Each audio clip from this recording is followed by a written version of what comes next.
Hey, it's Peter Ratzan, College Planning Specialist. I want to talk to you about what purportedly the FAFSA is supposed to be getting easier. That's what the Sun-Sentinel reported yesterday.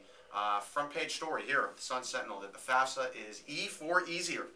I want to talk to you about that because indeed the Department of Education has made some changes to the FAFSA that made the flow and the process of completing the FAFSA application a bit easier. Certainly from a web design standpoint, it's a lot easier. I would say it's probably just updated to reflect the current internet. However, the FAFSA itself it's still the same application, it's still the same formula, and oftentimes it's not so much the FAFSA application that is the big challenge. Sometimes it can actually be the financial aid offices themselves.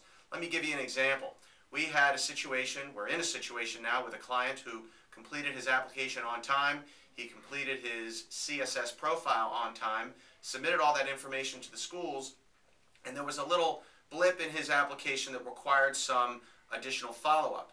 Long story short, the school is denying him a significant financial aid award that he deserves. So he is trying to communicate with the school and appeal that award. So he sent information to the school, some very well-documented information on his case, explaining his situation and why he is deserving of more money. And indeed, this gentleman is deserving of a lot more than what he was offered.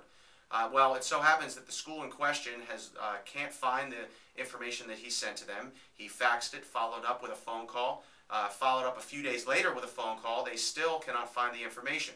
So what's the point here? The point is you must follow up with the financial aid offices when you send them information. Another point is that you can appeal your financial aid award. That's very important. And when you call schools to do that, make sure that you use multiple forms of communication. You can use telephone, you can use email, you can use fax, and there are situations that call for all three of these forms of communication.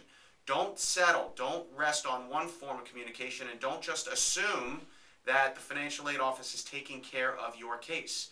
You must follow up and be proactive on this. There's a lot of money at stake, so you want to make sure you do what's right for you and for your family. For more information on this, check out one of our free workshops that we hold throughout Miami-Dade and Broward counties. Go to learncollegefunding.com where you can get more information and to save money on your child's college costs.